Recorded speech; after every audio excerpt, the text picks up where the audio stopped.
The outpost floated at the edge of known space, far from busy trade lanes and far from help. It was an old structure, built by several species over many years, patched together after wars, disasters, and hurried evacuations. Its metal skin was scarred, and its lights flickered more often than they stayed steady. Ethan Hale had been stationed there for 6 months. He was human, a systems recovery specialist sent by the Terran Union. His job was simple in theory: keep broken places alive until someone decided whether they were worth saving. In reality, it meant long days alone, fixing machines that should have been replaced decades ago, and nights listening to the quiet hum of failing reactors. Ethan was not a soldier. He had never wanted to be one. He was good with his hands, good at thinking under pressure, and very good at staying calm when things went wrong. That was why he had been sent here. On the night everything changed, he was half inside an access panel, rerouting power to the environmental controls when the proximity alarm went off. It was not loud, just 3 sharp beeps. Ethan froze. "No," he muttered, "not tonight." No ships were scheduled, no visitors. The outpost barely existed on most star charts anymore. He pulled himself out of the panel, wiped grease from his hands, and moved toward the central corridor. The lights dimmed as he walked, reacting to the sudden energy draw of an approaching vessel. Then the airlock cycled. Ethan stood still, heart beating faster, one hand resting on the emergency tool at his belt. It was not a weapon, just a heavy multi-purpose wrench, but it made him feel slightly better. The inner door slid open. She walked in. She was tall, taller than most humans, with pale blue skin that seemed to glow faintly under the station lights. Her armor was damaged, cracked along one side, dark fluid dried across it. Her eyes were large and silver, sharp and tired at the same time. She looked around once as if memorizing the space, then focused on Ethan. "You are the human," she said calmly. Ethan nodded. "Yes, you're injured." She glanced down at her side. "I will survive for now." Before he could say anything else, she stepped past him and began walking down the corridor as if she already knew the layout. "Hey, wait," Ethan said, following her. "This station isn't safe for." She stopped outside his quarters. "This room," she said. Ethan blinked. "That's my—" She turned, looked him directly in the eyes, and said the words that would stay with him forever. "One bed, no rules." Silence followed. Ethan felt his brain shut down for half a second. "I'm sorry," he said slowly. "What?" She repeated it exactly the same way. Calm, serious, not teasing, not smiling. "One bed, no rules." Ethan opened his mouth, closed it, and rubbed his face with one hand. "Look," he said, trying to stay polite, "if this is some kind of joke, I'm really not." "It is not a joke," she replied. "It is necessity." She reached for the door control. The door slid open, revealing the small room beyond. One narrow bed, one medical cradle built into the wall, one human-sized living space. The truth hit Ethan all at once. The station's power was failing faster than he had thought. "That bed," he said quietly, "is connected to the last stable life support line." "Yes," she said, "that is why I chose it." Ethan exhaled slowly.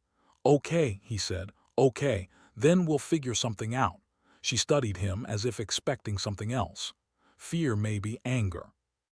Refusal. Instead, he moved past her and began activating the medical systems. "What's your name?" he asked. "Kalira," she said, "of House Sareth." Ethan didn't recognize the name, but the way she said it told him it mattered. "I'm Ethan," he said. "Please lie down before you collapse." She hesitated for a fraction of a second, then did as he asked. As soon as the medical cradle engaged, alarms flared across Ethan's wrist console. Multiple internal injuries, energy depletion, neural strain.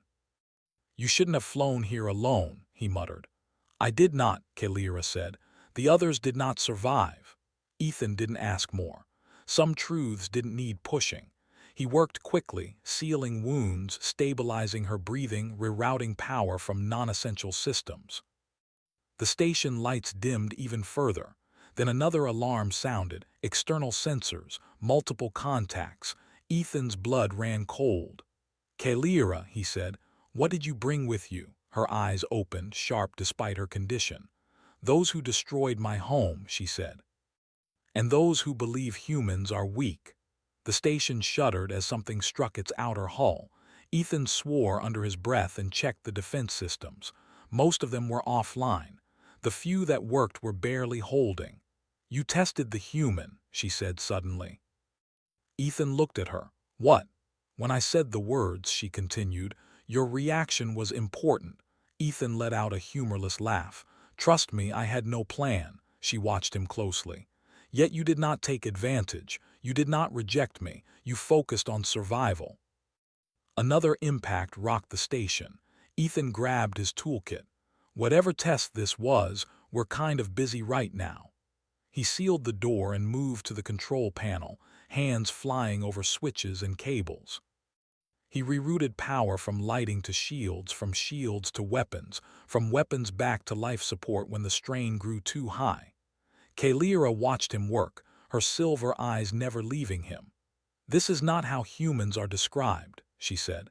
Ethan shrugged. "Descriptions are usually wrong." A breach warning flashed. The attackers were trying to board. Ethan activated emergency lockdowns, sealing corridors, venting sections of the station to slow intruders. It was risky. Anyone caught in those areas would die. He hesitated only a moment before making the call. Some choices didn't feel heroic. They just felt necessary. The station groaned, metal screaming as it resisted forces it was never meant to handle. Kalira pushed herself upright despite the medical restraints. "You should not do this alone," she said. "I'm not," Ethan replied. "You're still here." That earned a faint, surprised expression from her. The first boarding team breached the outer hull. Ethan triggered the countermeasures he had secretly rebuilt months earlier, systems no one thought were worth fixing. Gravity traps, pressure shifts, automated doors slamming shut at just the right time. The attackers expected a broken outpost. They did not expect a human who knew every weakness and every strength of the place. Minutes stretched into hours. By the time the attackers realized the station was not an easy prize, their ships were damaged, their forces scattered. Then a new signal appeared on the sensors. Friendly, Kalira closed her eyes as relief finally broke through her control. "The test is complete," she said softly. Ethan slumped into a chair, exhaustion crashing over him. "Next time," he said, "maybe warn me." For the first time since she arrived, Kalira smiled. What neither of them knew yet was that this night would echo far beyond the outpost, changing how an entire galaxy saw humanity. And this was only the beginning. The station did not celebrate survival. It only creaked and hummed, tired and wounded, like an old animal that had lived through one more night. Ethan did not sleep. He sat in the narrow chair beside the bed, watching the monitors as Kalira rested inside the medical cradle. Her breathing was steady now, slow and controlled. The machines showed improvement, but her body was still under great strain. Outside the station, friendly ships moved into position. Their signals were calm, professional, but cautious. They did not dock right away. They were watching. Ethan noticed that before anything else. He leaned back and rubbed his eyes. Every muscle in his body ached. His hands were shaking now that the danger had passed. He let them shake. There was no one to impress. Kalira opened her eyes. "You stayed," she said quietly. Ethan looked up. "Yeah, someone has to make sure the station doesn't fall apart." "That is not what I meant." He met her gaze. "I figured." Silence settled between them, not uncomfortable, just heavy. The kind that followed too many close calls. "The ship's outside," Ethan said. "They yours?" "Yes," Kalira replied. "What remains of them?" "That bad?" Her jaw tightened. "Worse." She shifted slightly, then stopped when the cradle restrained her. "My people were proud," she continued. "Strong fleets, ancient laws. We believed we understood the galaxy." Ethan listened. He had learned that silence was often the best tool. "We were wrong," Kalira said. We underestimated fear, and we underestimated humans. Ethan raised an eyebrow. Most species do. Her eyes flicked to him. You joke, but it is true. Humans are considered unstable. Fair, he said. We kind of are. She studied his face as if trying to decide if he was mocking himself or defending his species. When I came here, she said, I expected chaos, desire, panic, or rejection. And instead you got a tired guy with a wrench. You got a human who accepted responsibility without demanding authority, she corrected. That is rare, Ethan shrugged. Someone had to keep the lights on. The door to the corridor chimed softly. Ethan tensed until he saw the access code flash green. A holographic figure appeared near the door, tall, armored, not human. Lady Kalira, the figure said, bowing slightly. We are ready to receive you.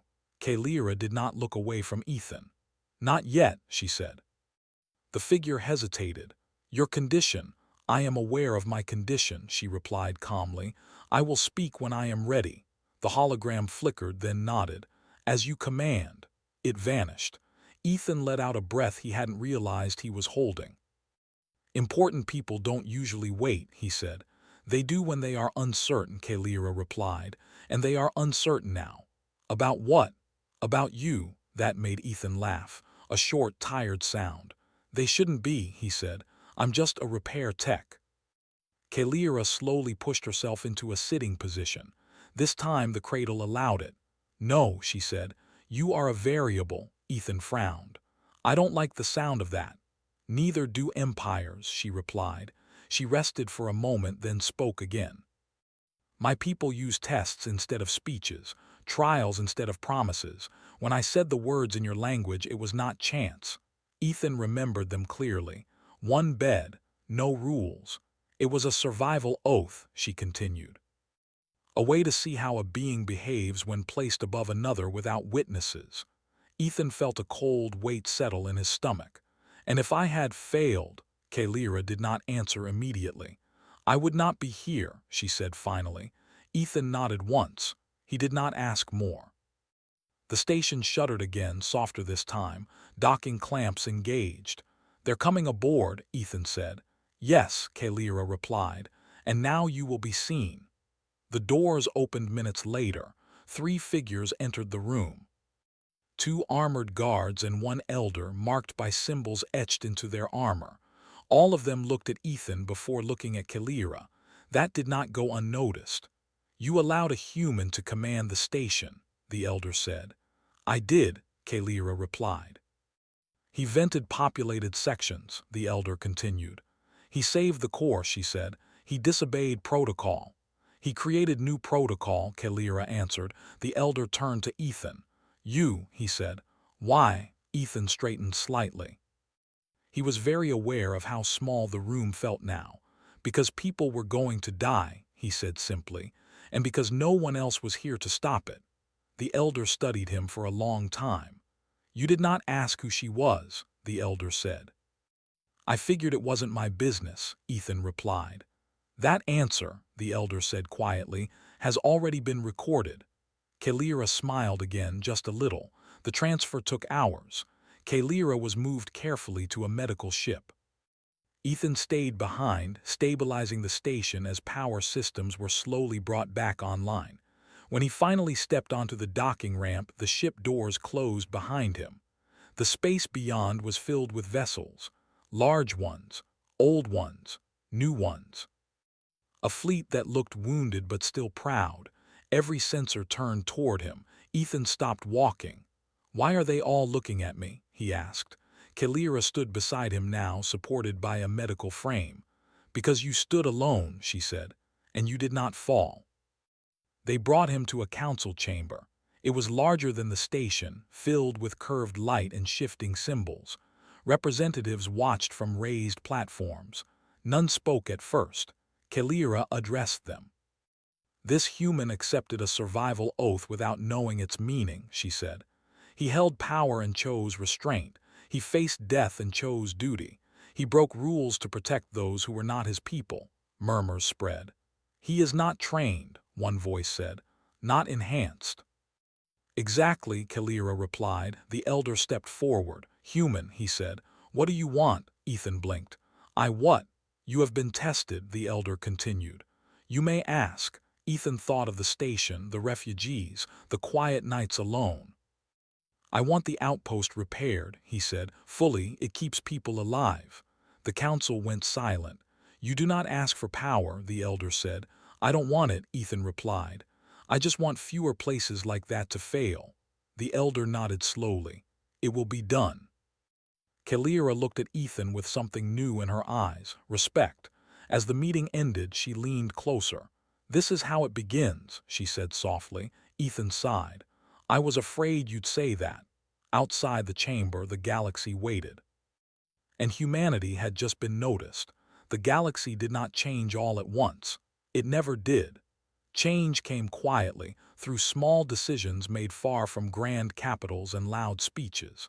It began with repair crews arriving at forgotten stations, with supply routes reopening, with orders rewritten in careful, uncertain language, and at the center of it all was a human who never asked to matter. Ethan Hale stood on the observation deck of the rebuilt outpost and watched ships come and go. The station no longer flickered. Its walls were clean, reinforced, and strong. Life support hummed smoothly. Refugees moved through the corridors without fear, carrying children, supplies, and hope. The place was alive. Ethan rested his hands on the railing and let out a slow breath. He had been offered many things since that night: ranks, titles, relocation to safer worlds. He had refused them all. Someone needed to stay here. Kalira approached quietly, her steps light despite the injuries that still lingered. She no longer wore battle armor. Instead, she wore simple formal clothing marked with the symbols of her house and her people. You are avoiding the council again, she said. Ethan smiled without turning. I prefer fixing machines to politics. They consider that a political statement, she replied. That figures. She joined him at the railing. For a moment, neither spoke. Ships drifted past the viewport, their lights reflecting in the glass.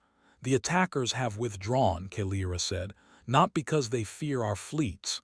Ethan glanced at her. Then why? Because they fear what you represent, she answered. Ethan frowned. I didn't fight anyone. You did something worse, she said. You proved them wrong. She turned to face him fully. For centuries, humans were considered useful but dangerous, emotional, too adaptable, too unpredictable to trust. And now, Ethan asked. And now, Kalira said, you are being studied, he groaned. That sounds even worse, she smiled faintly. Perhaps, but it is better than being ignored. A tone sounded from Ethan's wrist console. He checked it and sighed. Another delegation, he said. They want to talk about joint defense protocols. Kalira raised an eyebrow. You could refuse. I know, Ethan replied, but then someone else might make the rules. Spoken like a leader, she said. Ethan shook his head. I'm still just a repair tech. Humans often say that, Kalira replied, and then change history anyway. The meeting took place in the station's main chamber.